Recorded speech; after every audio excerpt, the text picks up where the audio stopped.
Misfits. Today is MindShift Monday, and this week we're talking about embracing new beginnings. And before anything else, I want to say this. Embracing a new beginning does not mean you have to have everything figured out. It doesn't mean you're confident. It doesn't mean you're healed, fixed, fearless, or suddenly optimistic. If you're overwhelmed, unsure, grieving, or exhausted, you're not doing this wrong. If this is where you are, you're not broken. For a long time, I didn't even think new beginnings were possible for me. I couldn't imagine them. I couldn't see them. I was so deep in survival and abuse that the idea of starting over wasn't even in my vocabulary. A new beginning in my real life didn't look shiny or exciting. It looked like blowing my entire life up to build something that actually felt safe. It meant walking away from almost everyone I shared blood with. It meant being lonely for a long while. It meant being on the outside, watching other people live their lives while I rebuilt mine from the ground up. It was quiet. And at first, that quiet did not feel safe at all. Yet over time, the quiet stopped feeling empty and started feeling peaceful. Now, quiet feels like rest. Now I can actually breathe. Now my body knows it's okay to soften. One thing I had to learn along the way was the difference between moving forward and escaping. Escaping feels like freedom. Moving forward feels like alignment. Escaping is about getting away from pain. Moving forward is about moving towards yourself. And sometimes they look similar from the outside, yet they feel very different in your body. Another thing I had to let go of was the belief that I had missed my chance, that I was behind, that it was too late. The idea of too late lives entirely in our heads. It's not truth. It's conditioning.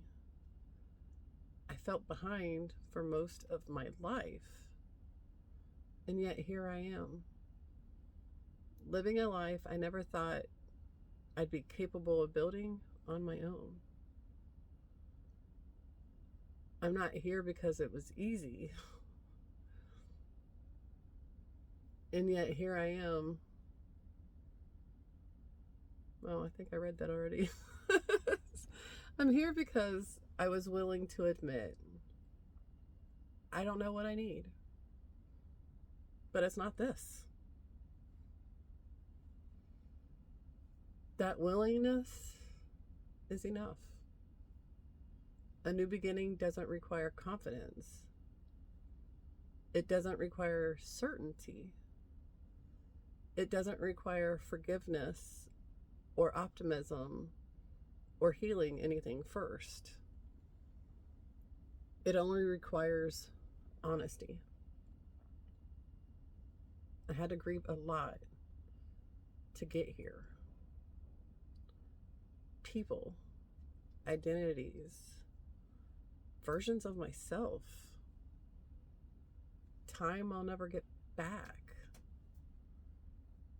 I had to grieve the version of me who only knew how to be a wife and a mother, Because when I lost both at the same time, I didn't know who I was anymore. I had no idea. And I had to grieve parts of me that couldn't protect me back then, even though they were doing the best they could.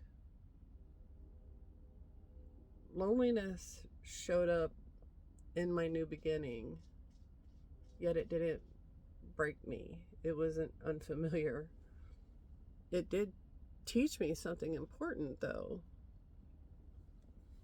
Being alone feels very different from feeling alone, or being alone from feeling alone, rather.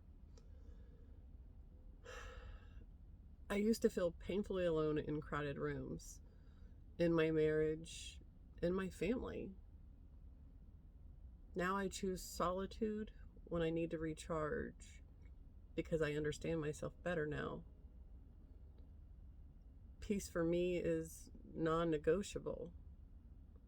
It looks like quiet that feels safe. It looks like rest without guilt. It looks like shrinking or not shrinking to keep other people comfortable. I no longer negotiate my boundaries, my joy, or my identity. If something costs me my peace, it doesn't belong in my life. So this week, we're going to explore embracing new beginnings from different angles. On Transmutation Tuesday, we'll go deeper into the beliefs, patterns, and identities we have to shed when we're starting over. On Wellness Wednesday, we will look at how embracing new beginnings shows up in the mind, body, soul, how to support yourself when you're building something new and your nervous system is still catching up. On Thank You Thursday, we'll ground all of this in gratitude, not toxic gratitude, yet real appreciation for how far you've already come. And later that day, I'll also share a gift, an exercise or practice connected to this theme. Friday is Fuck That Friday, where we'll talk about what we're no longer willing to tolerate and where we release what doesn't belong in our next chapter. On Self-Reflection Saturday, I'll reflect on what this thing has meant for me, and I'll invite you to reflect on what's bringing it up for you. And on Soulful Sunday, we'll integrate everything from the week, what landed, what helped, and what you're taking with you as you keep moving forward. Embracing a new beginning doesn't mean losing yourself. It means finding yourself. And if this is where you are, unsure, tired, grieving, hopeful, all at once, you're not broken. You're becoming. I'm Shawnicorn of Shawnicorn MindShift Coaching, a trauma recovery coach. Thank you for watching. And if anything resonated, please do the things, hit the buttons. I appreciate you.